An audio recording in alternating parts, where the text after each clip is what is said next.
नमस्कार विद्यार्थी मित्रांनो, आपण आज आपल्या पाठ्यपुस्तकातील पहिला युनिट ज्यातली पहिली पोएम आहे ज्यावर आज डिस्कस करणार आहोत. पोएमला सुरुवात करण्या अगोदर वॉर्मिंग अप ॲक्टिव्हिटीमधील काही भाग आहे जो आपण आता घेऊया. लेट्स रिट्रॉप टेक. प्रत्येक विद्यार्थ्याला वर्गात बसून गप्पा मारायच्या असतात. प्रत्येकजण गप्पा मारतच असतो. आपणही थोडंसं गप्पा मारूया, पण त्याआधी थोडंसं समजून घेऊया. Every lesson or poem begins with a opportunity to chat with your benchmate, group, classmate and even teacher.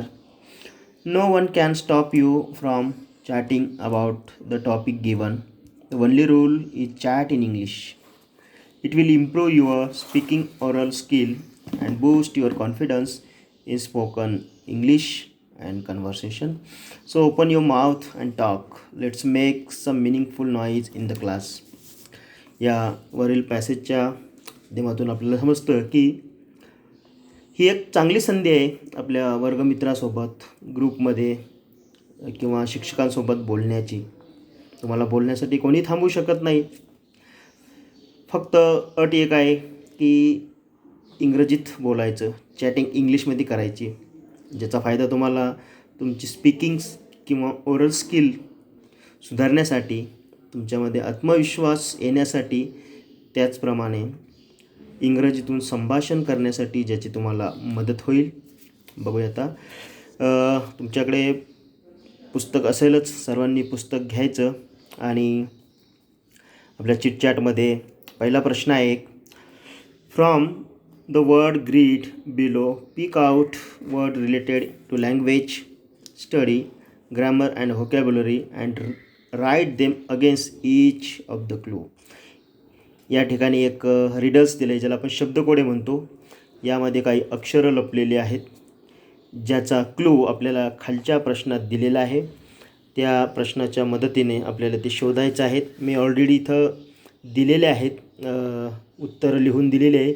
तुम्ही फक्त हे शब्द जे आहे ते वरच्या रिडल्समध्ये शोधायचे आणि त्याला गोल करायचं. पहिलं बघूया. I refer to only one noun singular in number. यामध्ये सिंग्युलर हा शब्द आहे. आय क्वालिफाय नाउन म्हणजे नाउनबद्दल माहिती सांगतो किंवा करतो. Adjective. I say more about an action. एखाद्या क्रियाबद्दल जो सांगतो तो म्हणतो adverb. I am naming word noun. I can replace naming words म्हणजे नावाच्या ऐवजी शब्द जो आपण बदलतो तो म्हणतो pronoun. Company nouns pronouns and show their relation to another word, that is the preposition. जी. I am sentence with a subordinate clause म्हणजे सबऑर्डिनेट क्लॉज असणारा मी एक वाक्य, ते म्हणजे कॉम्प्लेक्स. कारण 3 प्रकार असते वाक्याचे, सिम्पल, कॉम्प्लेक्स अँड कंपाऊंड. सिम्पलमध्ये एकच क्लॉज असतो, तो मेन असतो. कॉम्प्लेक्समध्ये एक मेन असतो आणि एक सबऑर्डिनेट असतो. आणि कंपाऊंडमध्ये दोन्हीही मेन क्लॉज असतात. त्यानंतर H. I am an action or being that is the verb म्हणजे एखादी कृती किंवा घडणारी घटना जास्त मांडतो ती व्हर्बमध्ये. I am an affix attach before word, that is the prefix म्हणजे एखाद्या शब्दाच्या अगोदर काही अक्षरं जोडून आपण नवीन शब्द तयार करतो, त्याला म्हणतो prefix. I sound the same but differ in spelling and meaning.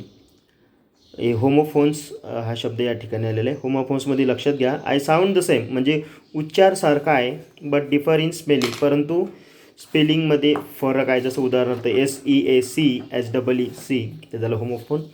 त्यानंतर पुढचा मुद्दा आहे K. I am a word having nearly the same meaning म्हणजे सारखीच ज्याचा अर्थ आहे असा शब्द म्हणजे सिनोनिम, ज्याला आपण समानार्थी शब्द म्हणतो. I come before noun two point out definite or indefinite. एखाद्या नाउनला डेफिनेट आहे का इनडेफिनिट हे दाखवण्याचं काम करतं, तर ते म्हणजे आर्टिकल. हे असे सगळे शब्द शोधायचे आणि आपल्या बुक्समध्ये तुम्ही त्याला गोल करायचं. त्यानंतर पुढचा मुद्दा आहे आपली पोएम आहे अ टीनेजर्स प्रेयर. टीन एज म्हणजे काय, तर साधारण ते 12 ते 19 वर्ष वयोगटातील जे मुलं मुली असतात त्यांना टीनेजर म्हणतात. आता हे टीनएजर्स याचा थोडासा अर्थ सांगतो. जसं आपण 13, 14, 15 जे टीन लावतो ते त्यात टीनेजर्स म्हणजे त्या वयोगटातील ज्याला आपण किशोरवयीन मुलं म्हणतो त्यांची एक प्रार्थना आहे. वॉर्मिंग अपमध्ये चिटचॅटमध्ये काही क्वेश्चन दिलेले आहे ते आपण बघूया. 5 ते 6 ग्रुपमध्ये काय करायचे हे खाली एक प्रश्न दिले आहे, त्या प्रश्नाशी रिलेटेड काही मुद्दे दिले, त्याला आपल्याला काय करायचं आहे, रेटिंग द्यायचं आहे. Means from groups 5 to 6 and discuss give a rating of 1 to 5 to each of the following. When you have to take important decisions what do you generally do. म्हणजे तुम्हाला एखादा निर्णय घ्यायचा ज्यावेळेस असतो त्यावेळेस तुम्ही साधारणपणे काय करता, तर खाली काही मुद्दे दिले. कन्सल्ट पॅरेंट और elders, contact friend for advice, pray to God for guidance, think deeply in silence, ask your teacher for help, toss a coin to decide. म्हणजे यापैकी आता हे 6 जे मुद्दे दिले त्या 6 मुद्द्यापैकी आपल्याला रेटिंग द्यायचं. म्हणजे सर्वात प्रथम काय करणार तुम्ही, नंबर 2ला काय करणार, नंबर 3ला काय करणार, नंबर 4ला काय करणार, नंबर 5ला काय करणार, हे तुमच्या मताने ठरवायचं. आणि एक लक्षात ठेवा, हे वैयक्तिक ज्याचा त्याचा प्रश्न आहे की रेटिंग कशाला कोणती द्यायची, त्यामुळे याचं स्पेसिफिक उत्तर असंच असायला हवं असं नाही. ओके. त्यानंतर पुढचा प्रश्न आहे.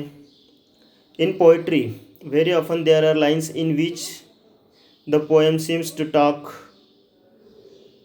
directly to an absent person, an abstract idea or things object. Such a tactic or device used by the poet is the figure of speech apostrophe. For example,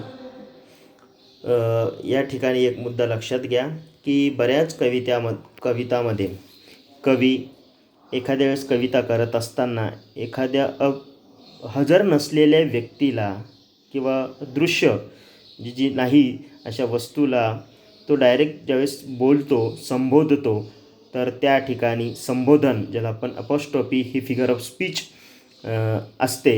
उदाहरण दिलं इथं, twinkle twinkle little star, death where is thy sting, O cave man I wish I could live with him. आता या ठिकाणी कवी जे बोललेलं आहे ते प्रत्यक्ष नाही, तर प्रत्यक्षपणे जिथं हजर नाही किंवा जी वस्तू अस्तित्वात नाही अशा गोष्टींना ते बोललेलं आहे.